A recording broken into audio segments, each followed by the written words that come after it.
political patronage. We must have transparent rosters and audits of all these programs that each can have equal benefits. That is this cleanup. Short-term hardship, maybe, but we must do it to prevent long-term harm. We must provide a clear path back to safety, to fairness, to dignity for honest workers. I make no apology for saying we have become a nation of grass cutters. Some people became upset about that. But the people are shouting the loudest. Ask them if they will send their child to cut grass. Ask them if they want their grandchildren cutting grass. And that is what we in the UNC is about, to provide honest, sustainable work for as many as we can, as many as we can. Predecessor, Prime Minister of the Republic of Trinidad and Tobago, SCMP, to deliver the feature address. Honorable Prime Minister, you have our undivided attention.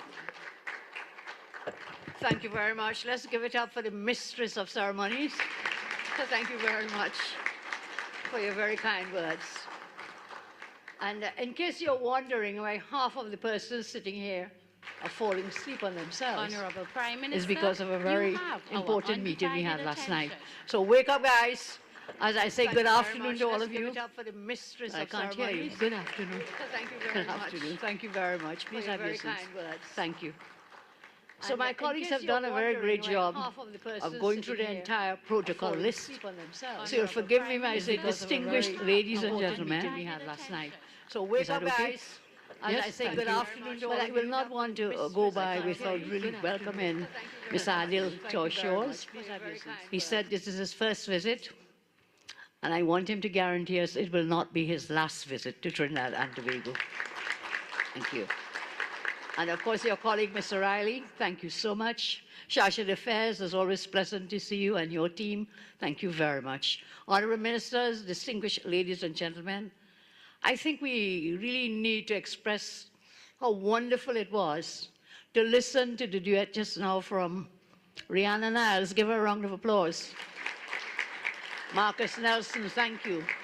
And in case you're wondering, Rihanna is the daughter of P.S. Niles, sitting here with us. Thank you. And the song they chose for us today is really a very important one. As we welcome Exxon here, it's really our prayer that you do find oil and gas in that deep water block. So thank you all so much. Always a pleasure.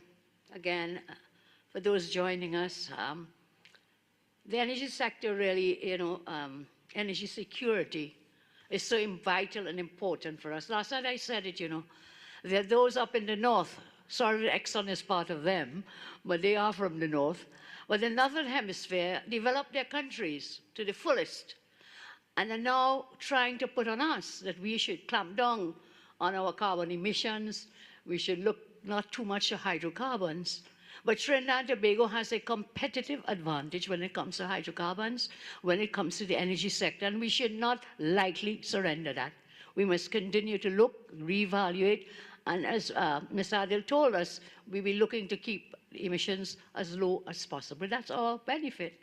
The good Lord gave us that energy resource, and let us use it to the fullest. So we welcome Exxon here for fuel security, energy security, so vital to us as it has been. We are one of the oldest, as you pointed out, Mr. Adil, one of the oldest oil and gas economies in the world.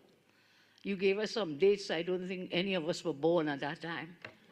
But we have inherited from those times. So it's a privilege to join you at this milestone for our energy sector, signing of this PSC contract, Ultra Deep One, between our government of the Republic of Trinidad and Tobago, and of course, ExxonMobil, Deepwater Limited. Is there significance with Deepwater? You're a special branch of Exxon because you're going into a really deep block. I'm watching it there, way off, far away, and our prayers remain with you to bring back oil and gas for Trinidad and Tobago. We spoke about ultra deep water. Look, I will not keep you ultra deep long here in this speech. I do have another a place to attend, and I'm sorry I came from another place earlier today. But I tell you that Trinidad and Tobago will not wait for the end of any energy age. We will lead the next chapter by innovating, investing, and expanding into new frontiers. Today's signing underscores our government's commitment to strengthening national energy security and to unlocking the full value of our hydrocarbon resources through discipline, policy, competitive terms, and trusted partnerships. And Mr. Adil, may I say, of course you're free to use the fast-track model that we use to get you on board, but maybe I'll ask my Attorney General to help me with getting some copyright fees from using that model. Thank you very much. We were very happy to work with you. Energy has been the bedrock of our economy. At its peak in early 2000, this sector accounted for nearly 45% of our GDP, over 40% of total government revenue, and around 80% of our foreign exchange earnings. Over the last decade, however, sustained declines in oil and gas production, compounded by lower commodity prices, the economy, and brought us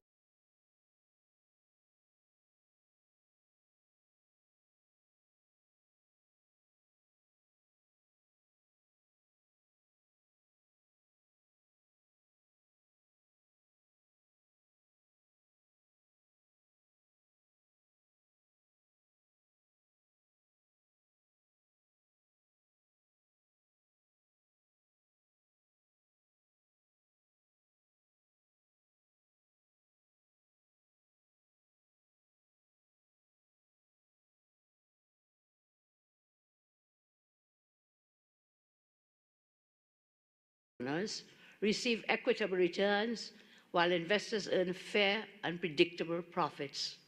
The foundation is a regenerative energy economy, resilience now, sustainability over the long term.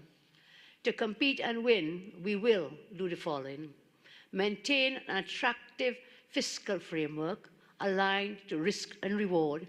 And ministers sitting next to me, Minister of Energy, Dr. Monilal, said to me, well, this will take time. Of course, everything takes time. But I said to him, tell your PS and your team, give me 10 points. Share with me 10 points of how we can fast-track this initiative. Because if we can do that, if we may have to go to Parliament and legislate from the old legal framework, let's do it and make this happen in the shortest possible time with Exxon.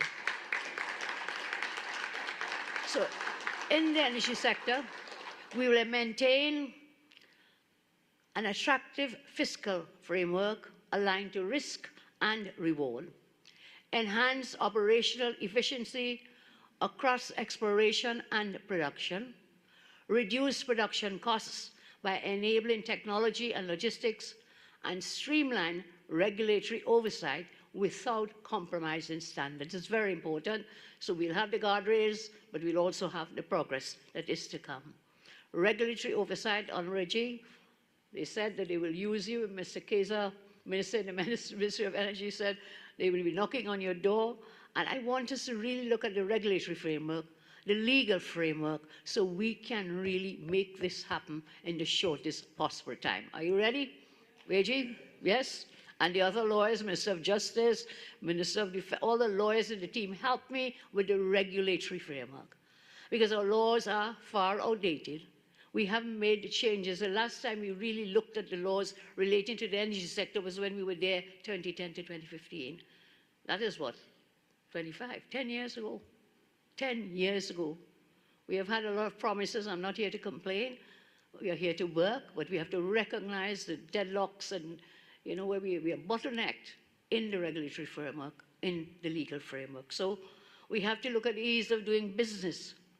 And in energy, that will include the following: remove administrative bottlenecks. Minister, this is what I was saying to you: remove the administrative bottlenecks. A piece of paper from one desk to another takes 2 months.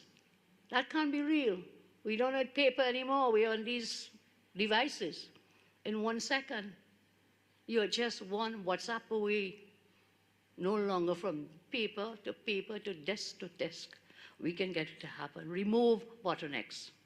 Modernize licensing and approvals. Again, AG and the team, legally we need to look at that. Clarify legal frameworks. Improve transparency at every stage of the value chain. With this approach, I fully expect today's ceremony to be the first of many such ceremonies. So, allow me to place in today's agreement into a context. Some of you may remember, some of you as young as me will remember more, and some of you are not so young as me will remember less. So let's say it here.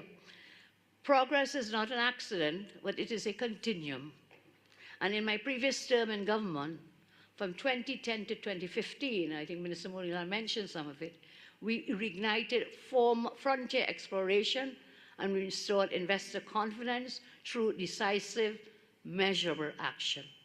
In April 2011, less than a year in taking office then, we executed 3 production sharing contracts in the North Coast Marine area, Blocks 2, 3, and 4, with partners including NICO Resources, RWEDA, Petrotrin, and Ventin North Sea Oil, later Centrica.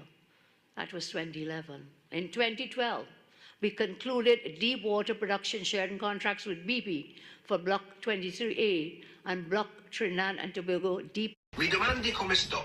Come sta? Come sta? Come sta? Buongiorno, siamo in Sharing contracts for Deep Atlantic Area Blocks 5, 6, 28, and 29 with BHP Billington. In 2013, again, July, we added a negotiated production sharing contract for Deepwater Block 23B with BHP Billington and Repsol.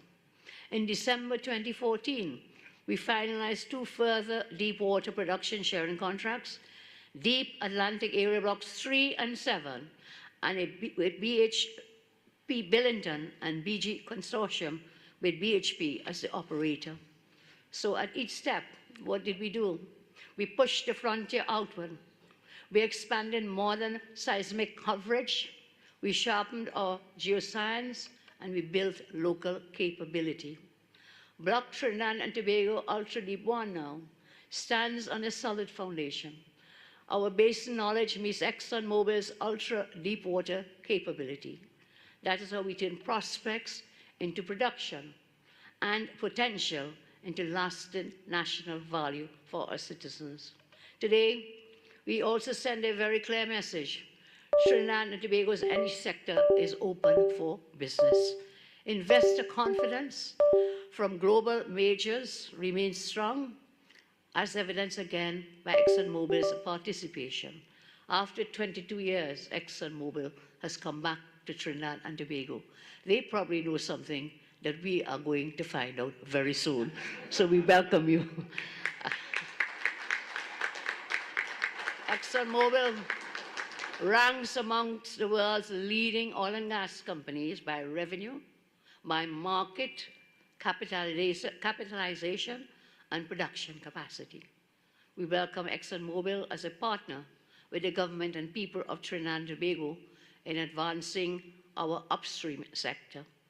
Exxon's technology leadership in ultra-deepwater environments is eagerly anticipated as we position our nation to be part of the region's deepwater revival. The data acquisition associated with this PSC will enrich our national subsurface database and significantly deepen our understanding of our petroleum potential.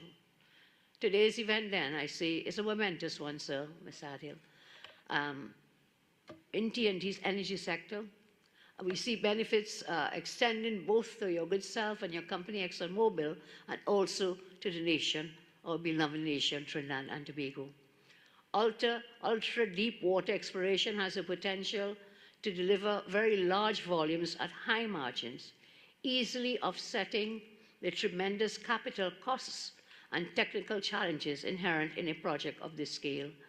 It is estimated that ExxonMobil will incur expenditure of an estimated US $42.5 million in the mandatory first phase of this project. That is no small amount of money, and it's in hard currency, US dollars. With success, I am told the projected development could cost between US 16.4 million and US $21.7 billion.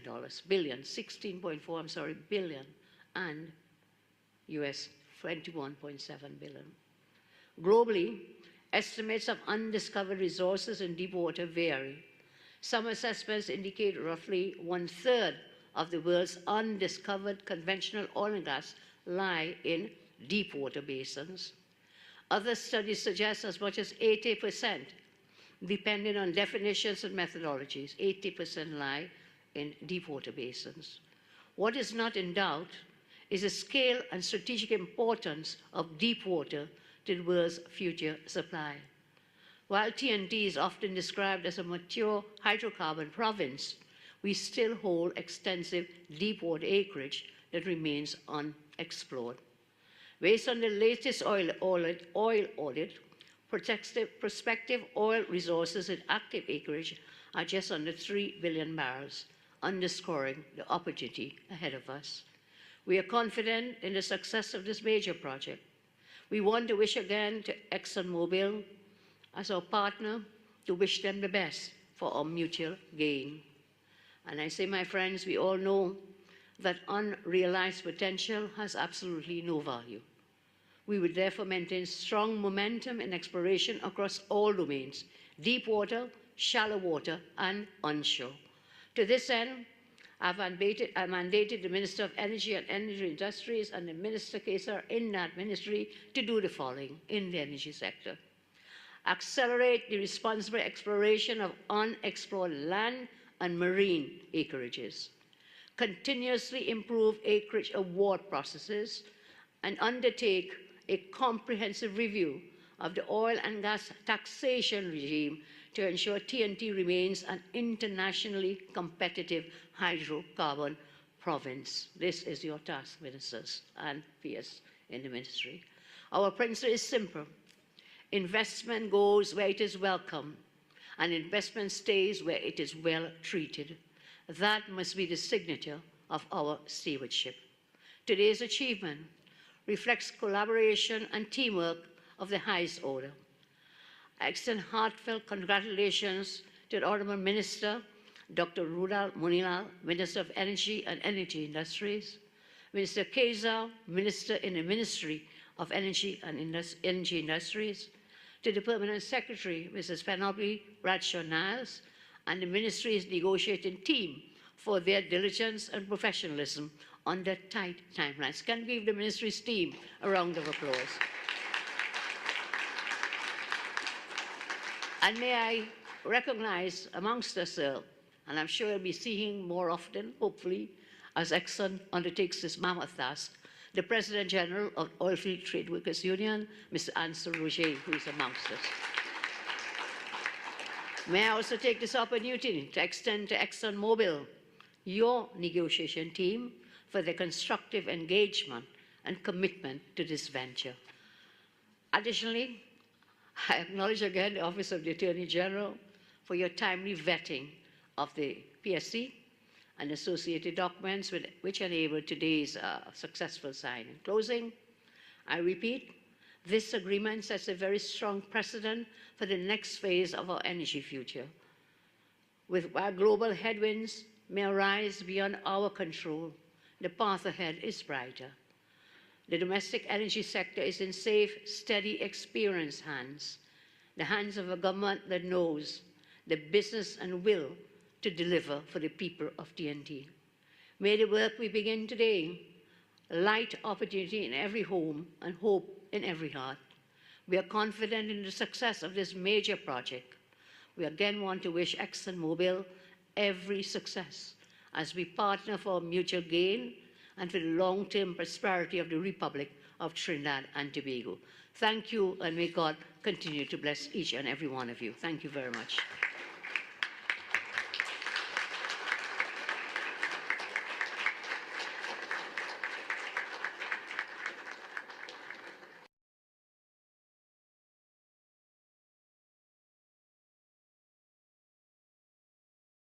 Doubles and Coffee, 100 days plus. UNC government, Kamla Prasad Bisesa, Prime Minister. How you feeling? You could see the difference, you could feel the difference, you could feel the care, you could hear the passion. If you didn't listen to Kamla Prasad Bisesa, your Honorable Prime Minister last night in Couva, in front of a massive crowd, if you didn't feel her passion and her energy, I suggest you go on social media, find that speech, and put your family down to listen to it, to show the clear, cogent difference between a Prime Minister who cares for you, cares about your money, respects you, respects the processes, financial propriety, and getting the resources to work for the people. Go and listen to your Prime Minister. But this Doubles and Coffee, Penelope Beckers, something had to be wrong with you. Because you come to let somebody in Rowley Pass Life, Rowley Pass Advisors clearly write something for you to critique and criticize Kamla Prasad Bisesa's first 100 days. Penny, it's best you had hush. It's best you had stay silent, like in the Children Life Fund debate and so on. The first two debates in Parliament where you sat down there for a little bit of time, quiet with your head down, and then you left early. You should have stayed silent because the Douglas going and give a 100 days of PNM Penny. Penny under the PNM under the Penny. So Penny, look at your 100-day track record. You ready, Penny? Because you should have asked, because I never read so much nonsense. 5 pages of dishonesty, of lies, of abject, total, superficial, political, like you, nothing about you, Penny. The more you talk, just like Stuart Young, is the worse it gets for you, Penny. Let me start with Penny's PNM 100 days as leader of the opposition after that decimating defeat of which she was part and parcel. Penny, you were there all the time. For the 9.5 years, you were in a foreign posting, you were diplomat, you were making policy for foreign affairs. Then you came back as a minister holding portfolios of planning and housing. And Penny, you did nothing. You took a picture in front of some mailbox, Penelope Beckers. Nobody could remember anything that you have done in your 25, 26 years of active politics. So, first of all, Penny, Stuart's one day, $87,000 plus $390,000 monthly pension as a selected, not elected Prime Minister. You could not stand up and tell the population that you disagree with that you believe that people must work for that sort of money. Stuart Young is a young fella, so if he lived 30 years, that's over $35–40 million that he would get for having been selected without a PNM convention, without the party members, without the general council, without an election, without winning, without battling, without being sworn in as a duly elected Prime Minister. And you could not say, I don't agree with that. You stood up there and your whole team abstained. You try to obfuscate. You try to look for little loopholes to get away, Penny. Penny, you look weak.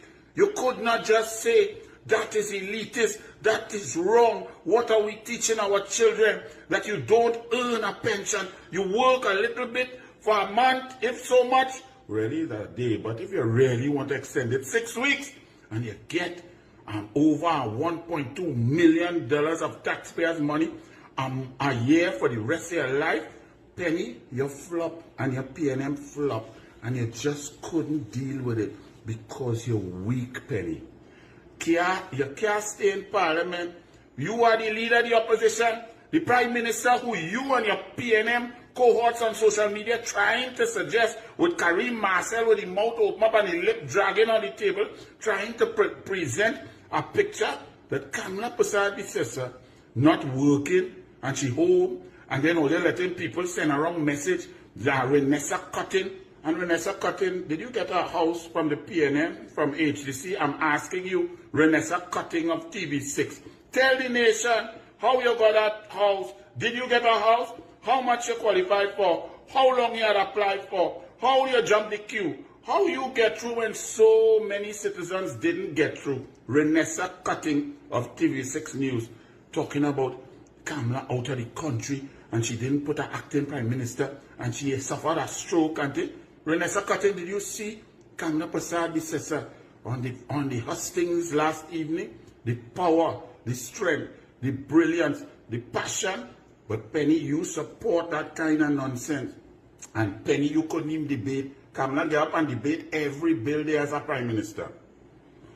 Penny, you are the first leader of the PNM to hold a special convention, a convention of the PNM, in a one room in City Hall in Port of Spain.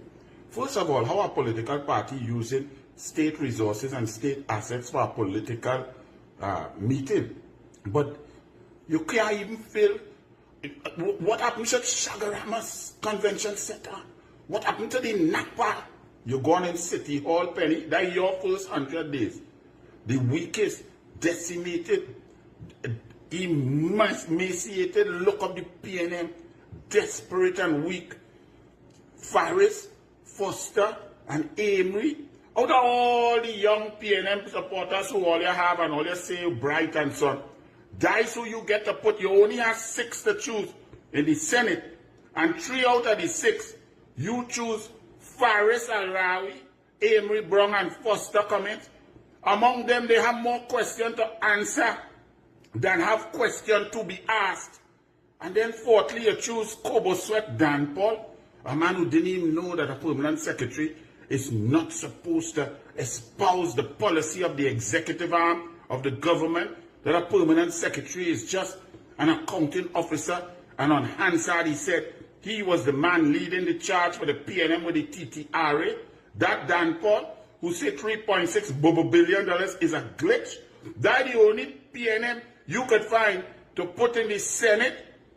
Penny, you're failing. Your first 100 days. And then you come to echo Dan Paul's nonsense about we, the UNC, come to add $3 billion for supplemental funding on the supplemental appropriation when you know your PNM called our election in the middle of the budgetary process, April 28th, and all those numbers, by the time the ministers were sworn in and get inside it, those are PNM numbers. That is PNM supplementary appropriation. That is PNM policy. That's why the disrespect for Tobago was there.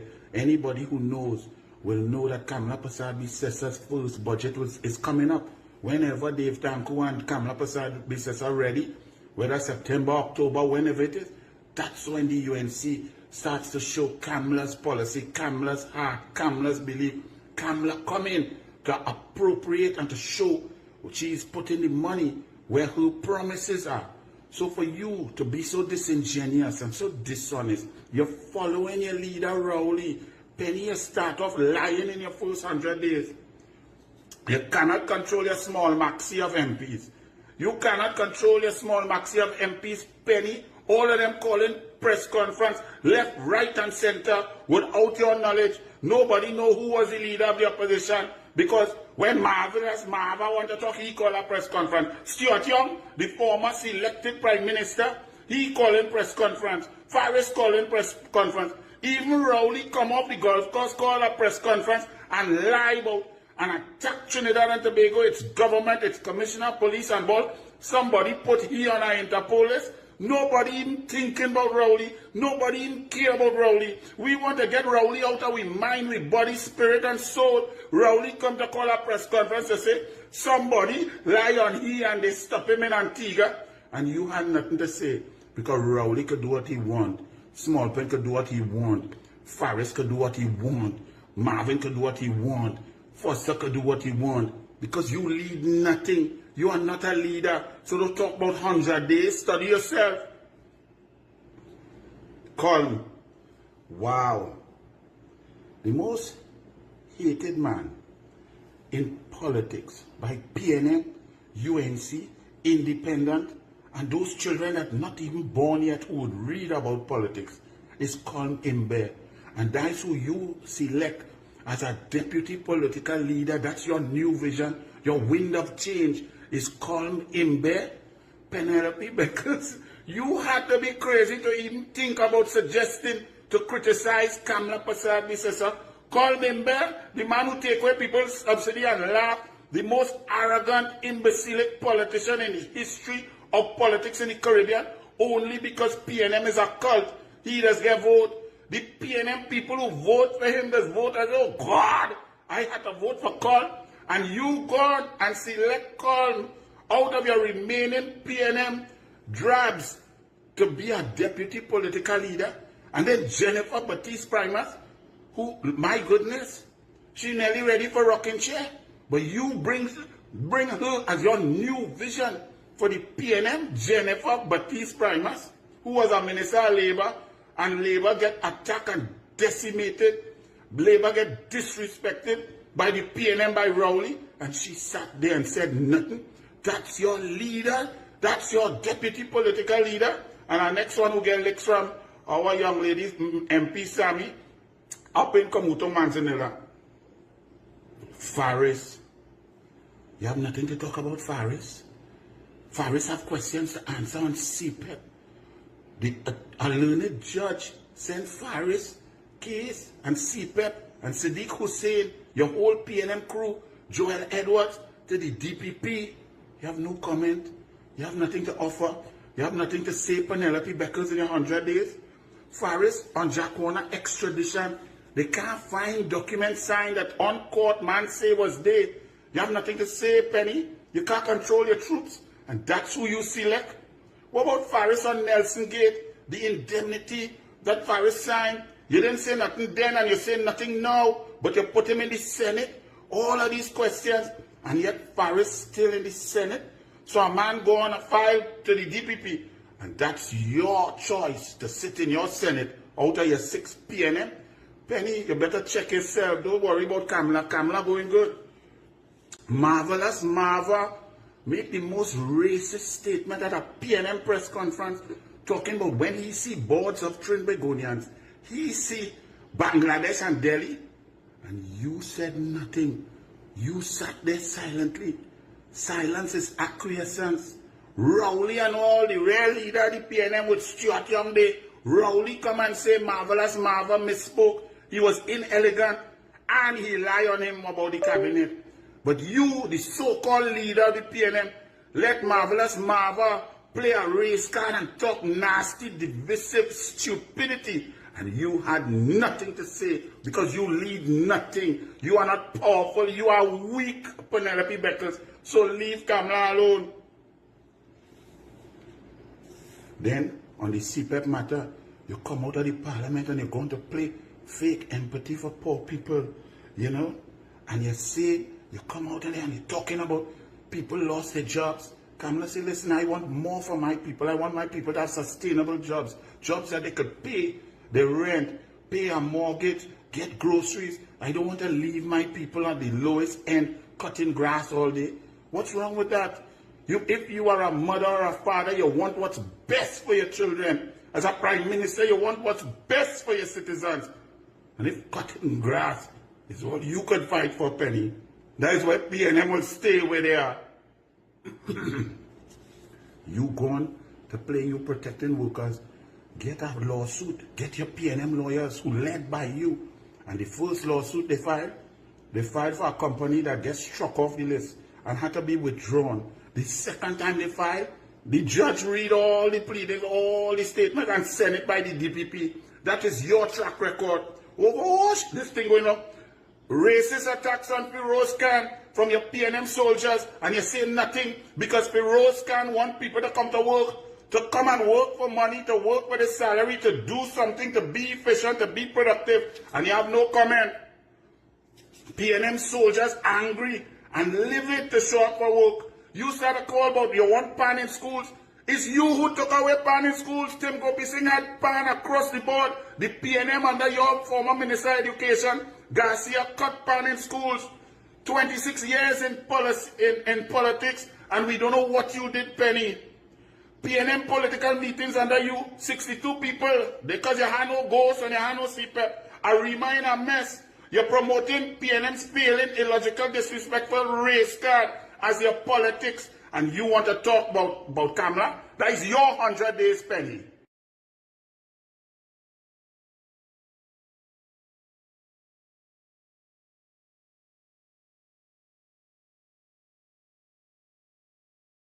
Emmanuel Macron insulted all Africans in his remarks. This is how this gentleman sees Africa, sees Africans.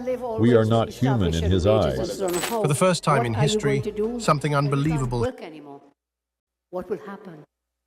Because these make-work programs are a poverty trap, while a small group runs away with the billions. I will stand with the people who stood by me, and I will support them. The UNC has transformed into the most diverse, multi-ethnic party ever in the history of Trinidad and Tobago.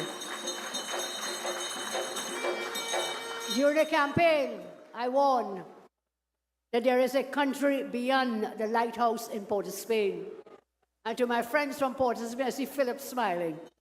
There is a country beyond the lighthouse, to the north, to the south, to the east, to the west. All is Trinidad and Tobago, and we must take care of everyone, everywhere. Because what happens when the UNC wins? Everybody wins. The rest of the country must not settle for scraps, while the fake elite up in the north enjoy the fat of our land. Tonight, I'm warning the boards and management of Republic Bank, First Citizens Bank, Exim Bank to sort themselves out. These institutions are not functioning in the best interests of our citizens.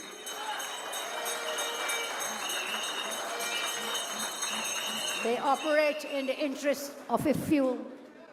Imagine this. This really happened. This is a true story.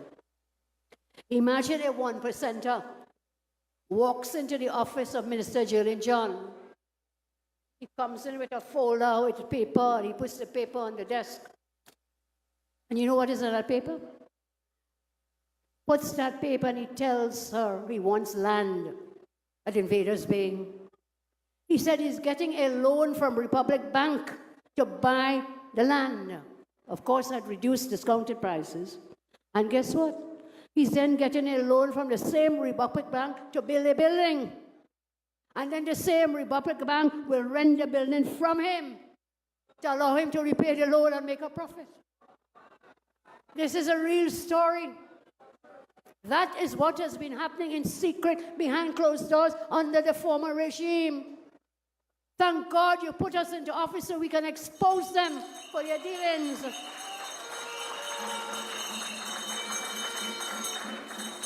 And this story, I tell you, I am told the same thing is happening at First Citizens Bank. There's no transparency, no fairness, just in-house deal-making. That is why I have instructed my ministers to fill all vacancies across all ministries. Fill them properly and transparently.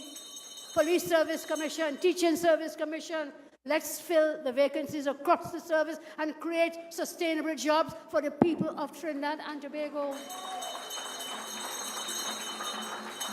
I'm told there are about 20,000 vacancies. We're working on bringing foreign investment. We're working on restarting the refinery, which will bring more jobs. So, my friends, I'm going to use our country's money to educate our children and create sustainable jobs. I will open that UWI-DB campus. We together will open that campus so more of our children will have access to tertiary level education at affordable prices, all the way from the South Peninsula down in La Brea and Point Fortin on the southeast coast coming down. They can all converge at that DB campus and don't have to come up and take spaces at St. Augustine. Let the people up on the corridor here and in the north, they will have more spaces opening to them at St. Augustine. So let the south and central people can come down to the South DB campus. We will get it done for 10 years. Out of spite, malice, wickedness, I can't find the right words. You kept that university shut.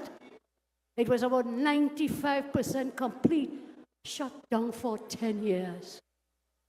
I tell you, the money that we make, We'll use it for laptops. I commit again today, your children will get their laptop when school reopens. I know many of you are worrying about school books. Well, let me tell you something. Yes, books are very important. The Ministry of Education says they have a program. The MPs and councillors are working to help you with your books and so on. But you see that laptop? It's not just going to be a laptop to play the games that Mr. Sturge told us about. What was it? Name some of those games they play. Minecraft and blah, blah, blah. Okay? We are going to put real craft, not Minecraft, into those laptops so that the need for the books will not be as tremendous as it appears to be. You're going to get, Minister of Education is working on it, Dr. Dowlat, you're going to get work, school work on those laptops. You will be online. You will be amongst the world's best educated children. So never fear, because Kamala is here. Laptops, books, GATE, safe schools, vocational training, and internships, apprenticeships, and entrepreneurship programs. We will use the money to help you grow your own businesses, to make investments, own your own property. You know, I give a story, and I'll just take a few more minutes. I give a story. When I was a child, you know, you parang, there's people doing parang, they go from house to house. Well, because of some problems with my parents and who married who and didn't marry who, father, mother didn't like one, in-laws didn't like, and so on. I used to be moving from house to house because they were renting, and we'd go from house to house. I know what it's like. I know what it is when you don't have a home of your own. I lived through that.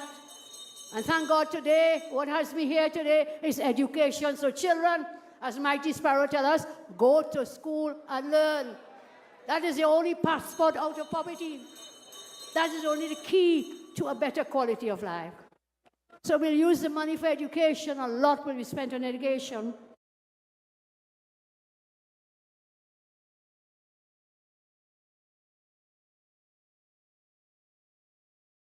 They thought they could buy me. They thought they could buy Africa. They were wrong. 3 weeks ago, Benjamin Netanyahu's government sent me a letter that changed everything, not just for Burkina Faso, but for this entire continent. Let me tell you exactly what happened, because the world needs to hear this story. I was in my office reviewing security reports when my aide brought me an envelope marked Diplomatic Correspondence Confidential. Inside was a proposal that made my blood boil. Israel was offering Burkina Faso $1.2 billion. That's more money than our entire national budget. But this wasn't aid. This was a bribe. They wanted me to stop criticizing their policies. They wanted me to convince other African leaders to go soft on Palestine. They wanted me to become their spokesperson in the African Union. And here's the part that really shows how desperate they were. They wanted me not to seal and shut down their business operations across Africa. For that, they offered me an extra couple of billions on top of everything else. Think about that for a moment. They were so terrified of losing their African business networks that they were willing to pay billions just to keep one soldier quiet. But this wasn't aid. This was a bribe to protect their empire. I read that letter 3 times. Each time, I got angrier. See, these people fundamentally misunderstood who I am. I didn't stage a revolution just to become another puppet dancing for foreign masters. I didn't risk my life overthrowing a corrupt government just to become corrupt myself and protect foreign business interests on my continent. I'm a soldier. Soldiers don't negotiate with people trying to compromise their mission. And my mission is African sovereignty, economic, political, and strategic. When I took the purpose is clear. We must end state-sponsored criminality. We must rebuild and provide sustainable, dignified work with good wages. We must protect the many from the few who profit from chaos. In URP, we have suspended offenders. We have implemented new oversight and tightened protocols to ensure that the program remains honest. Our approach is practical and humane. Immediate cushioning we will provide. We'll fast-track eligibility for social assistance grants and temporary wage support. We must build bridges back to work.